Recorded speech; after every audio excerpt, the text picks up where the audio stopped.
በስመ አብ ወወልድ ወመንፈስ ቅዱስ አሐዱ አምላክ አሜን። የእግዚአብሔር ቤተሰቦች፣ የእመቤታችን የቅድስት ድንግል ማርያም የአስራት ልጆች በልዑል እግዚአብሔር ፍጹም ሰላም እንደምን ቆያችሁ? አሜን። የእግዚአብሔር ስም ከአጽናፈ ዓለም እስከ አጽናፈ ዓለም የተመሰገነ ይሁን። እንደ አምላካችን እንደ መድኃኒታችን እንደ ኢየሱስ ክርስቶስ ፈቃድ እስከዚህ ሰዓት ያገናኘን እግዚአብሔር የተመሰገነ ይሁን። እነሆ በትዕምርተ ሃይማኖት ፕሮግራማችን ላይ ባለፈውም ክፍላችን ስለ እመቤታችን ስለ ቅድስት ድንግል ማርያም ወደ ቤተ መቅደስ መግባትን ተማምረናል፣ ወይም ደግሞ በዓታ ለማርያም። በዚህ ክፍላችን ደግሞ ከዛ የሚቀጥለውን እንመለከታለን። የእግዚአብሔር ቸርነት የእመቤታችን አማላጅነት ከሁላችን ጋር ይሁን። የሊዲያ ልቦና የከፈተ እግዚአብሔር የምንማረውን ትምህርታችንን በልቦናችን ይሳልብን። የእመቤታችን የቅድስት ድንግል ማርያም ክብረ ድንግል። ክብር የሚለው ቃል ክብር የሚለው ቃል ጌትነትንና ከፍተኝነትን የሚያሳይ ነው። ከሁሉ በላይ የከበረው እግዚአብሔር ነው። መዝሙር 18፣ ዘጸአት ምዕራፍ 16 ቁጥር 7፣ አንደኛ ነገሥት ምዕራፍ 8 ከቁጥር 11። እግዚአብሔር ክብር በመሆኑ የአሸናፊ እግዚአብሔር እናት ቅድስት ድንግል ማርያም አንዳች ያልጎደላት ምልዕልተ ጸጋ ስለሆነች እግዚአብሔር ከእርሷ ጋርም ስለሆነ ክብርት ናት። እንኳን ምልዕልተ ፍጡራን ሆና የእግዚአብሔር ፍጥረታት ሁሉ ክብር ናቸውና በሉቃስ ወንጌል ምዕራፍ 2 ቁጥር 9 ላይ እንደተጻፈው ድንግል ማርያም ፍጹም አምላክ የሆነ ኢየሱስ ክርስቶስን በመውለዷ ክብርት ናት። ክብሯም ከቅዱሳን ሁሉ በላይ ነው። የቅድስት ድንግል ማርያም ክብር በሦስት ወገን ነው። እነዚህም አንደኛ የክብር ባለቤት ከሆነው ከእግዚአብሔር እመቤታችን ቅድስት ድንግል ማርያም አስቀድሞ ያከበራት እግዚአብሔር ነው። በራእይ ምዕራፍ 12 ቁጥር 1 ላይ እንደተጻፈው፣ በሉቃስ ወንጌል ምዕራፍ 1 ቁጥር 28 ላይ እንደተጻፈው መልአኩም ወደ እርሷ ገብቶ እንዲህ አላት፣ ደስታ ይገባሻል፣ ጸጋ የሞላብሽ ሆይ እግዚአብሔር ካንቺ ጋር ነውና ደስ ይበልሽ አላት። ምክንያቱም ቅድስተ ቅዱሳን ማርያም ከእንስተ ዓለም ስለተመረጠች የአምላክ እናትም ስለሆነች ነው። ሁለተኛ በቅዱሳን መላእክት ዘንድ መከበር። በእግዚአብሔር ፊት ጸጋን ሞገስን ማግኘት፣ የመንፈስ ቅዱስ ማደሪያ መሆን፣ የአምላክ እናት መሆን ለቅድስተ ቅዱሳን ለድንግል ማርያም ብቻ የተሰጠ የተደራረበ ጸጋ ነው። በጸጋ ላይ ጸጋን የተሰጣት ክብርት እናት በመሆኗ መላእክት ሊቃነ መላእክት ክብርት ልዕልት ቅድስት ናት ይላሉ። የሉቃስ ወንጌል ምዕራፍ 1 ከቁጥር 30 እስከ 37። እንግዲህ ከእግዚአብሔር ፊት ሞገስን ያገኙ ሁሉ በአማላጅነታቸው ካማለዱን የአምላክ ዙፋን የሆነች ማኅደረ መለኮት ቅድስት ድንግል ማርያም የተሰጣት ሞገስ እንደ እናትነቷ ከሁሉ የበለጠ መሆኑ አጠያያቂ አይደለም። በመሆኑ ዘውትር በቀኙ ቆማ ታማልደናለች። መዝሙር ምዕራፍ 44 ከቁጥር 9። በቃና ዘገሊላ ሰርግ ቤት ተገኝታ ያደረገችውን አማላጅነት ታላቅ ማስረጃ ነው። የዮሐንስ ወንጌል ምዕራፍ 2 ከቁጥር 1 እስከ 19፣ መዝሙር ምዕራፍ 86 ከቁጥር 1 እስከ 7፣ መዝሙር ምዕራፍ 131 ከቁጥር 13 እስከ 18፣ ትንቢተ ኢሳይያስ ምዕራፍ 60 ከቁጥር 4። እመቤታችን የሁላችን እናት መሆኗ ቅድስተ ቅዱሳን ድንግል ማርያም ለምእመናን እናት እንደሆነች ቅድስተ ቅዱሳን ድንግል ማርያም ለምእመናን እናት እንድትሆን ጌታችን መድኃኒታችን ኢየሱስ ክርስቶስ የሚወደው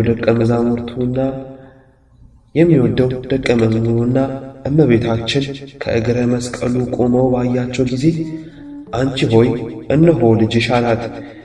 ጌታ በዮሐንስ አማካኝነት እኛን ሁሉ ለእርሷ መስጠቱን መሆኑን እንረዳለን። የሚወደውን ደቀ መዝሙሩን እነኋት እናትህ በማለት ከእርሱም በፊት የነበሩትን በእርሱ ዘመንም ያሉትን እስከ ዘለዓለም ፍጻሜም የሚነሱትን የጌታ ወዳጆች ወክሎ ድንግል ማርያም በእናትነትን ተቀብሏል። የዮሐንስ ወንጌል ምዕራፍ 19 ቁጥር 26። በቀራንዮ አደባባይ ሥጋውንም ቆርሶ ደሙን አፍሶ እንደሰጠን እናቱንም እናት አድርጎ ሰርቶናል። ስለዚህም በደሙ ፈሳሽነት ለዋጀን ምእመናን ሁሉ እመቤታችን ቅድስት ድንግል ማርያም እናታችን ናት። መዝሙር ምዕራፍ 86 ቁጥር 4። እመቤታችን ለዮሴፍ ለምን ታጨች? ማቴዎስ ምዕራፍ 1 ከቁጥር 20። እጮኛ የሚለው ቃል ለብዙ ነገሮች ይሆናል። ይኸውም አንደኛ ከጋብቻ ሥነ ሥርዓት በፊት የሚፈጸም ውል ቃል ኪዳን እጮኝነት ተብሎ ይጠራል። አንድ ሰው ከትልቅ ሹመት ወይም ደግሞ ትልቅ ሥራ ሲመረጥ እጩ ሰው ለሹመት የታጨም ይባላል። ሦስተኛ በጌታችን በኢየሱስ ክርስቶስ እና በምእመናን መካከል ያለው አንድነት እጮኝነት ተብሎ ተገልጿል። በአንደኛ ቆሮንቶስ ምዕራፍ 11 ቁጥር 23 ለአንድ ክርስቶስ ላቀርባችሁ አጭቻችኋለሁ። አራተኛ ለክብር ለቅድስና መታጨትም ለክብርና ለቅድስና መመረጥ መታጨት ይባላል። ይኸውም እግዚአብሔር ኢየሩሳሌምን እኔ ለክብር አጭቼሽ ነበር፣ አንቺ ግን ለዲያብሎስ ሆንሽ ብሏል። በአንደኛ መቃብያን ምዕራፍ 12 ቁጥር 35። ስለዚህም ቅዱስ ዮሴፍ ለማርያም እጮኛ ተብሎ የተመረጠው ጠባቂ አገልጋዩዋ ለማለት ነው። ዮሴፍ እጮኛ የተባለበት ምክንያት አንደኛ ዮሴፍ ከዳዊት ዘር ነውና ክርስቶስ በዮሴፍ የዳዊት ዘር ተብሎ እንዲቆጠር ማቴዎስ ምዕራፍ 1 ከቁጥር 16፣ ሉቃስ ምዕራፍ 2 ከቁጥር 4። ሴት ልጅ ናትና ጠባቂ ስለሚያስፈልጋት እንዲጠብቃት ነው። ሦስተኛ ከሰው ዘር ከሰው ወገን መሆኗን እንዲታወቅ ከሰማይ የመጣች ኃይል ናት እንዳይሉም ነው። አራተኛ እንዲያገለግላት ተላኪዋም እንዲሆን ነው። ምሳሌ በስደቷ ጊዜ ማቴዎስ ምዕራፍ 13 ቁጥር 19። አምስተኛ ከመደብደብ እንድትድን ነው። ተወግራም እንዳትገደል ነው። መጽሐፍ ኦሪት ዘኍልቍ ምዕራፍ 5 ከቁጥር 19 እስከ 23። ከዚህ በኋላ መናፍቃን ወይም ደግሞ የተለያዩ ሰዎች ለሚያነሷቸው ጥያቄዎች መልስ የሚሆኑ የመጀመሪያው የበኩር ልጇን እስክትወልድ ድረስ በማቴዎስ ወንጌል ምዕራፍ 1 ከቁጥር 25። ይህን ጥቅስ በመያዝ ብዙ ሰዎች ብዙ የተሳሳቱ መናፍቃን የበኩር ልጇን እስክትወልድ ድረስ የሚለውን በማየት ከዛ በኋላም ከክርስቶስ በኋላም ልጅን ወልዳለች የሚለውን ፍቺ ይሰጡታል። ይህን ግን ትክክለኛ እንዳልሆነ እንመለከታለን። የበኩር ልጅ ማለት የመጀመሪያ ልጅ ማለት ነው። በግድ ተከታይ ያለው ማለት ግን አይደለም። በዚህ መሰረት ክርስቶስ የቅድስት ድንግል ማርያም የበኩር ልጅ ነው። ማለትም ተቀዳሚና ተከታይ የሌለው አንድያ ልጇ ነው። እንዲህም በመሆኑ ለእግዚአብሔር አብም የበኩር ልጅ ይባላል። ዕብራውያን ምዕራፍ 1 ከቁጥር 6 በኩርን ወደ ዓለም ሲያገባ። ቅዱስ ዮሐንስ የአብ አንድያ ልጁ ወልድ ዋሕድ ነው ብሎ መስክሯል። የዮሐንስ ወንጌል ምዕራፍ 1 ቁጥር 18 ጌታችን መድኃኒታችን ኢየሱስ ክርስቶስ ከፍጥረታት በፊት ያለ ፍጥረታትን አሳልፎ የሚኖር መጀመሪያም መጨረሻም የሌለው ፈጣሪ ነው። ቅዱስ ጳውሎስ ከፍጥረት ሁሉ በፊት በኩር ነው፣ ሁሉም በእርሱና ለእርሱ ተፈጥሯል፣ እርሱም ከሁሉ በፊት ነው ብሏል። አንደኛ ቆላስይስ ወደ ቆላስይስ ሰዎች ምዕራፍ 1 ከቁጥር 17። በመሆኑም ዘላለማዊ ድንግልና ለተጎናጸፈች ለቅድስት ድንግል ማርያም ክርስቶስ ወልድ ዋሕድ አንድያ ልጇ ነው። እስክትወልደውም ድረስ አላወቃትም። ይህ ሁለተኛው ነው። እስክትወልደውም ድረስ አላወቃትም። መናፍቃን ወይም ደግሞ ሌሎች ይህን ምሳሌ ብችን ጥቅስ በመያዝ ክርስቶስን ከወለደች በኋላ ዮሴፍ አውቃቷል ወይም ደግሞ ተገናኝቷታል ይላሉ። ይህንንም በመጽሐፍ ቅዱስ ትክክል እንዳልሆነ እንመለከታለን። እስክትወልደውም ድረስ አላወቃትም የሚለው እስከ ፍጻሜ ላለው ነገር አስገብተውት ከዚህም በኋላ በግብር አወቃት የሚል ትርጓሜ መናፍቃን ቢሰጡትም የተሳሳቱ መሆናቸውን መጽሐፍ ቅዱስ ይመሰክራል።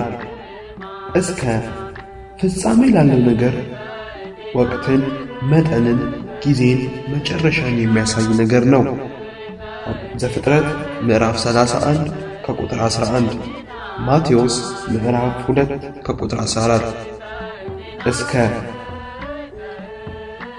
እስከ የሚለው ቃል ፍጻሜ የሌለው ነገርም ይሆናል። ያልተወሰነ ጊዜና ገደብ የሌለው ዘመንም ያልተመለከተ ነገር ይናገራል።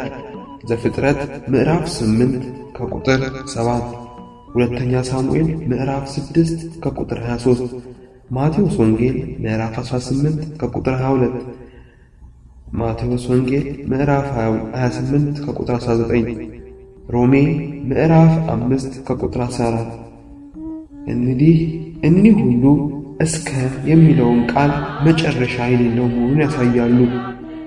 እስከምትወልደው ድረስ አላወቃትም የሚለውን ፍቺ እስከ መጨረሻው በግብር አላወቃትም የሚለውን ትርጓሜ ይሰጠናል። ሶስተኛ ለምን ወንድሞቹ ተባሉ? በማቴዎስ ወንጌል ምዕራፍ 12 ቁጥር 43፣ በማቴዎስ ወንጌል ምዕራፍ 13 ቁጥር 55። እኚህን ጥቅሶች በመያዝ መናፍቃን ወንድሞች ብሎ በመጽሐፍ ቅዱስ ላይ ስለሚጠቅሳቸው ጌታችን መድኃኒታችን ኢየሱስ ክርስቶስ ወንድሞች አሉት። ወይም ደግሞ እመቤታችን ቅድስት ድንግል ማርያም ከጌታችን ከኢየሱስ ክርስቶስ ሌላ ልጆች አሏት ብለው ይናገራሉ። ይህም ፍጹም ስህተት ነው። እነዚህን ጥቅሶች በመጥቀስ መናፍቃን እመቤታችን ሌሎች ልጆች አሏት ይላሉ። የኢየሱስ ክርስቶስ ወንድሞች የተባሉት ያዕቆብ፣ ዮሳ፣ ስምዖንና ይሁዳ ናቸው። እኒህም ቅዱስ ዮሴፍ ከሞተችው ሚስቱ የወለዳቸው ልጆቹ ሲሆኑ ከጌታችን ጋር አብረው ስላደጉ ወንድሞች ተብለዋል። አይሁድ ግን ወንድሞች ብለው ይናገሩ የነበረው ኢየሱስ ክርስቶስ የዮሴፍ ልጅ ነው ብለው ያምኑ ስለነበረ ነው። አይሁድ በዚህ ነገር ተሰናክለዋል። ማቴዎስ ምዕራፍ 13 ቁጥር 56፣ ሉቃስ ምዕራፍ 3 ቁጥር 23። ወንድሞች የተባሉት ወንድምነታቸው በሥጋ ቢሆን ኖሮ ይሁዳ የያዕቆብ ወንድም ብሎ ከመጽሐፍ ቅዱስ ይሁዳ የያዕቆብ ወንድም ብሎ ከመጽሐፍ ይልቅ የኢየሱስ ክርስቶስ ባሪያ አለው እንጂ ወንድም አላለው። ይሁዳ ምዕራፍ 1 ከቁጥር 1። ያዕቆብም ሲጽፍ የጌታ ባሪያ ያዕቆብ አለ እንጂ ወንድም አላለም። ያዕቆብ ምዕራፍ 1 ከቁጥር 1። በመጽሐፍ ቅዱስ ወንድሞች የሚለው ቃል ብዙ ትርጉሞች ተሰጥቶት እናገኛለን። አንደኛ፣ በአንድ ቤተሰብ ያሉ ወንድሞች ይባላሉ።